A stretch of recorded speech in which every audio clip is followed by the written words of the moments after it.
Now, a number of our iconic landmarks around the country have been illuminated in honour of Her Majesty. Last night, an image of the late monarch was beamed across the sails of the Sydney Opera House.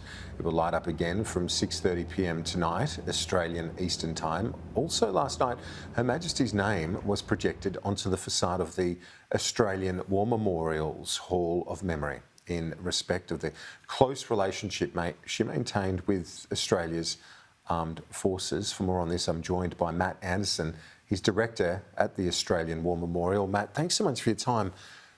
That was also a nice touch and dedication and piece of tribute to Her Majesty as well at the memorial. What was part of your thinking on that? Well, the thinking was, how does the Australian War Memorial pay tribute to someone who served for 70 years? You know, the Australian War Memorial is all about those who put service before self.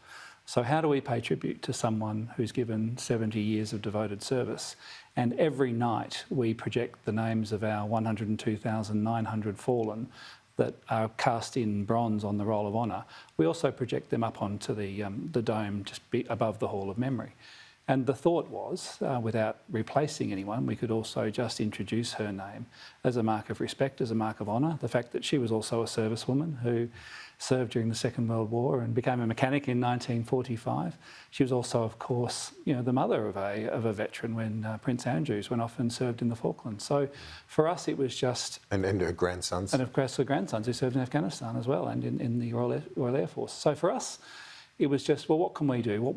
What's one of the things we're able to do that would be unique to her and to the tribute that we wished to pay to her, and very, very simple honour.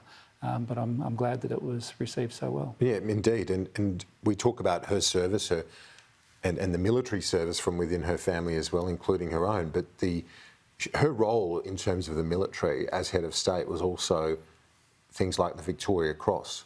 To approve those, to sign off on those. And the one that I have been thinking about the last day or so is the posthumous awarding of the VC to Teddy Sheehan, which would have been overseen by her father initially. It was. Well, and in fact, of course, when the nominations were first made, they would have gone before her father. And as my understanding was that she took a decision rightfully that she would never overturn a decision that her father made. So in order for Teddy Sheehan to be awarded the Victoria Cross, new information had to be gathered, and it was, and then that was represented, and the decision was made to award the Victoria Cross. But everything about that, in terms of connections with Her Majesty, was when that Victoria Cross was actually presented to the Chief of our Navy and the Australian High Commissioner, it was awarded on the flight deck of HMS Queen Elizabeth.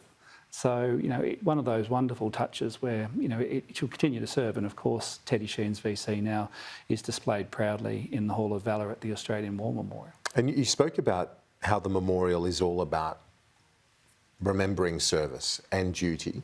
And in many respects, it's hard to think of another leader in terms of that duty, which was apparent from a very young age. And she held that and was true to that, to basically the day she died, having received her new Prime Minister just 2 days before she passed away. Yeah, I think that was the thing for me from her speech that day as a young woman in Cape Town, where she dedicated her life to others until the day she died.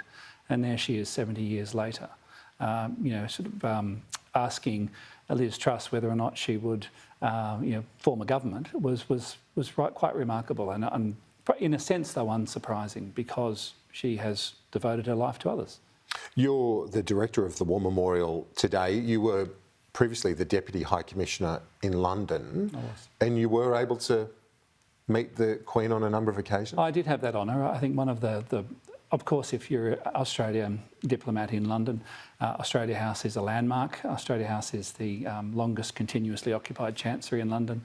And of course, Her Majesty and indeed the entire royal family are very, very close to our mission. So one of my jobs, it's a very quaint title, but I used to have to maintain relations with the royal households, which meant you just went down there and you made sure that, when invitations were offered or accepted or received, or queries were asked of the Australian government, or indeed, I'm thinking about now King Charles, when the bushfires were ravaging Australia in that summer of 1920, it was my job to make sure that he had the accurate and latest briefings on the situation unfolding. I mean, that was the level of his interest in Australia. So yeah, I went down there often, I met them often, I was at Buckingham Palace regularly, I was at Sir James's Palace, Kensington Palace. I mean, that was my job. Yeah, and what I've heard from those that had the honour of meeting Her Majesty was that she did make people feel at ease. Correct. I mean, I think my understanding is she was, advised by her dad, that her father, King George, that when you meet someone, it may be just a passing handshake, and you may then move on to 500 in a line, but you're going to, make an impression on that person, and it may be the most important thing that ever happens in that person's life. So certainly that was my experience of her when I met her just in a receiving line at Buckingham Palace in 2018, was precisely that. I mean, I was just another person in a long line of people that she was meeting, and she just happened to ask me, Mr. Anderson, have we met? And I said, well, nearly, Your Majesty. And she was on the occasion, and I told her that I was a cadet on parade in 1988 when she presented new colours. And she beamed, because she remembered 1988 so fondly, with the opening of Parliament House and all of the other bicentennial events. And she just rattled them off as front of mind.